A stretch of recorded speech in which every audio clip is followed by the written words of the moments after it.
नमस्कार दोस्तों, जय जोहार। मैं कौशल तिवारी और बिहनिया संध्या में आपका स्वागत है। भारतीय जनता पार्टी ने तीसरी बार सरकार तो बना ली है। देश के प्रधानमंत्री नरेंद्र मोदी तीसरी बार सत्तासीन हो तो गए हैं, लेकिन एनडीए गठबंधन की यह सरकार है। भाजपा की सरकार मोदी की गारंटी एक ही झटके में हवा हो चुकी है। लेकिन क्या एनडीए में सब कुछ ठीक है? कहा तो यहां तक जा रहा है कि एनडीए के सभी गठबंधन दल के नेता अपने अपने तरीके से समय का इंतजार कर रहे हैं। वह समय स्पीकर चुनाव का भी हो सकता है किसी के लिए, तो वह समय मंत्री के प्रमुख विभाग का भी हो सकता है, वह समय किसी के लिए विधानसभा चुनाव भी हो सकता है, तो किसी के लिए भारतीय जनता पार्टी की ताकत बढ़ाने का भी हो सकता है। यानी स्थिति बेहद नाजुक है। और जिस तरीके से बंगाल से खबर आ रही है कि भारतीय जनता पार्टी के कुछ सांसद पार्टी छोड़कर जाने वाले हैं ममता बनर्जी के साथ, तो दूसरी तरफ महाराष्ट्र की भी खबरें भारतीय जनता पार्टी के लिए, बंगाल और महाराष्ट्र में लोकसभा चुनाव के नतीजे ने भारतीय जनता पार्टी की नींद उड़ा दी है और इसका फायदा नीतीश कुमार भी उठा रहे हैं, तो चंद्रबाबू नायडू भी उठा रहे हैं।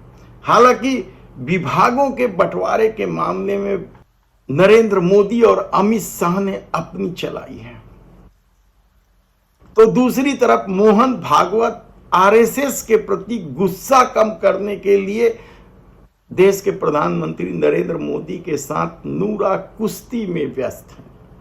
तब ऐसी परिस्थिति में आने वाले दिनों में जो घटनाएं होंगी, खासकर चंद्रबाबू नायडू या नीतीश कुमार को लेकर या बंगाल या महाराष्ट्र को लेकर, क्या भारतीय जनता पार्टी की सरकार गिर जाएगी? कहना कठिन है इस दौर में, क्योंकि भारतीय जनता पार्टी की अपनी ताकत है। सत्ता और पैसा दोनों का पावर उनके पास जो है, उनके मुकाबले किसी के पास नहीं।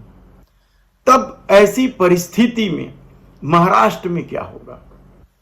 क्या उद्धव ठाकरे ने भारतीय जनता पार्टी का ऑफर नामंजूर कर दिया और विधानसभा चुनाव में आसानी से शिवसेना की सरकार बन जाएगी और भारतीय जनता पार्टी का प्रदर्शन यदि लोकसभा चुनाव के हिसाब से देखें तो वह 50-55 सीट से ज्यादा नहीं जीत पाएगी।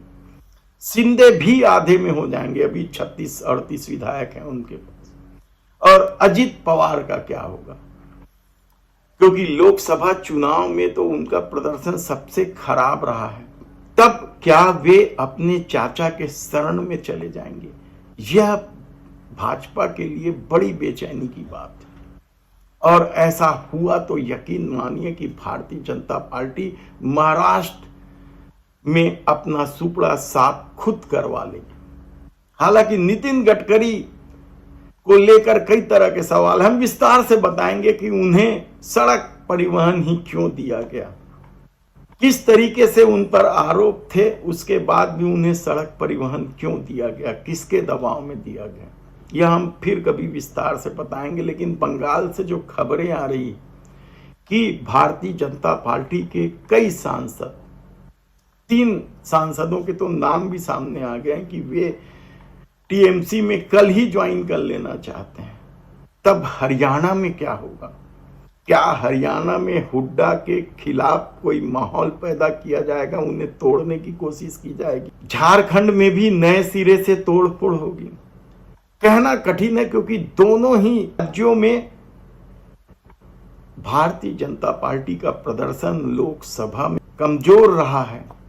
तब ऐसी परिस्थितियां जो निर्मित हो रही है, जीतन राम मांझी को लेकर भी तो अब सवाल उठ रहे हैं कि जो खुलेआम राम को काल्पनिक कहते थे, राम के अस्तित्व को ही नहीं मानते थे, उन्हें किस मजबूरी के तहत मंत्री बनाना पड़ा, यह मोदी और शाह से बेहतर कौन जान सकता है।